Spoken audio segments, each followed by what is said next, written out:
warahmatullahi wabarakatuh. Waalaikumsalam warahmatullahi wabarakatuh. Selamat sore, salam sejahtera bagi kita semuanya, sahabat religi dimanapun Anda berada. Kembali lagi di podcast AUA Mijen bersama kami Andriani Rahmasari dan Ibu Hajah Zahra Tunisa. Sore kali ini kita akan berbincang-bincang ya Bu ya terkait pelayanan dan konsultasi yang ada di KUA Mijen, karena masa era globalisasi ini banyak permasalahan yang dihadapi oleh masyarakat kita, tentunya dari berbagai segi bidang kehidupan ya Bu ya. Dan apakah bisa nih Bu dalam hal ini KUA memberikan problem solving tentunya terkait dengan layanan yang disediakan nih. Monggo. Baik, terima kasih atas kesempatan yang diberikan. Selamat bergabung di podcast KUA Mijen, sahabat religi semuanya. Untuk layanan konsultasi di KUA, khususnya di KUA Mijen, oleh Direktur Jenderal Bimas Islam Kementerian Agama Republik Indonesia, Bapak Profesor Dr. Kamarudin Amin MA. Beliau mengatakan bahwa kantor urusan agama harus bisa menjadi pusat konsultasi keluarga. Ya. Nah, berarti di KUA ini harus siap menerima layanan problem solving yang masyarakat ajukan kepada kita. Ya, yang masyarakat butuhkan. Nah, untuk siapa saja? Apakah dibatasi umurnya, jenis kelaminnya? Tidak. Ya, jadi bebas untuk siapa saja, baik itu laki-laki, perempuan, anak-anak, remaja, dewasa, baik dalam ikatan pernikahan maupun tidak dalam pernikahan ya, seperti janda, duda dan bahkan lansia, dipersilakan semuanya dan diterima semuanya untuk berkonsultasi. Nah, layanan yang diberikan kepada klien itu diantaranya adalah pengaduan, kemudian layanan konsultasi dan juga layanan pendampingan. Berarti apabila masyarakatnya mengalami sebuah masalah bisa langsung datang aja ya Bu ya di KUA Mijen. Dan ini apa sih yang didapatkan oleh klien kita atau yang masyarakat yang memiliki masalah itu? Ya, jadi yang didapatkan adalah ada hak atas informasi ya, beberapa informasi bisa diberikan terkait dengan problemnya. Kemudian yang kedua ada hak atas pendampingan, kalau memang diperlukan pendampingan, insya Allah dari KUA siap mendampingi. Kemudian yang ketiga hak atas penanganan kasusnya ya.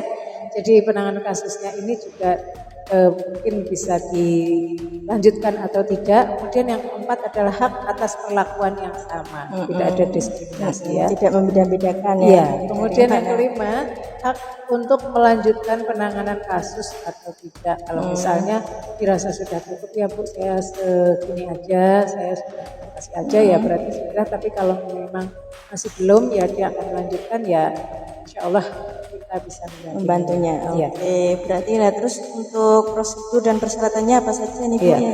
Pertama prinsipnya ya, prinsip layanan konsultasi diantaranya adalah tidak diskriminatif tadi, kemudian berbasis keadilan yang mengedepankan kepentingan terbaik bagi klien atau mitra, kemudian memastikan jaminan perlindungan bagi klien ya, misalnya termasuk data diri klien, kemudian problemnya apa, itu kita lindungi. Termasuk asas kerahasiaan ya, kalau di konseling. Iya. Baik, kemudian untuk prosedur dan persyaratannya, yang pertama tentunya membawa dokumen yang ditentukan seperti data diri, kemudian bisa langsung datang atau bisa melalui nomor telepon KUA Mijen. Ada nomor hotline-nya ya. Iya. Kemudian yang ketiga diterima petugas ya, dan yang keempat mengisi formulir permohonan konsultasi, kita siapkan formulirnya, kemudian klien tinggal mengisi. Dan yang kelima, laporan klien dicatat di buku register. Dan keenam, pelaksanaan konsultasi atau bimbingan. Nah, jika dirasakan permasalahan ini bisa ditangani oleh KUA, maka akan ditangani oleh KUA. Tetapi jika belum bisa ditangani karena kasusnya mungkin lebih meluas ya, sehingga mungkin perlu rujukan, maka akan kami rujuk. Nah, kemudian tujuan dari konseling ini adalah untuk menggali kronologi lengkap, mendiskusikan permasalahan, mendiskusikan langkah yang akan ditempuh, mendiskusikan risiko atau konsekuensi langkah yang akan ditempuh. Ya, Berarti klien dikasih gambaran terlebih iya, dahulu. gambaran, diskusi dan sebagainya. Kemudian targetnya adalah menyadari permasalahannya. Si klien ini menyadarinya, kemudian bisa mengambil keputusan terhadap apa yang akan dilakukan dan sadar betul terhadap konsekuensi atau resiko yang dia ambil. Jadi intinya kami mendorong klien agar bisa menemukan jalan solusinya. Iya, dan memberdayakannya sehingga dia bisa memutuskan permasalahannya sendiri. Iya. Terus untuk biaya konsultasinya apakah ada biayanya, Bu? Kalau soal biaya itu di KUA gratis. Gratis. Iya, gratis. Jadi sayang ya kalau dilewatkan. Sementara kalau konsultasi di tempat lain bayar, kalau di KUA nggak bayar, mendingan konsultasi di KUA ya. Membantu mengatasi masalah tanpa masalah. Oke, terus untuk layanan konsultasi yang ada di KUA ini, Bu, apa saja nih, Bu? Baik, Selain dari konsultasi keluarga tadi ya. Untuk layanan di KUA ini ada beberapa hal. Yang pertama biasanya masyarakat itu berkonsultasi tentang hukum Islam, waris, waris ya. Kemudian konsultasi nikah atau rujuk, baik itu persyaratannya, ketentuannya, prosedurnya, serta problem-problem lainnya. Kemudian tentang konsultasi keluarga ini yang banyak konsultasi keluarga.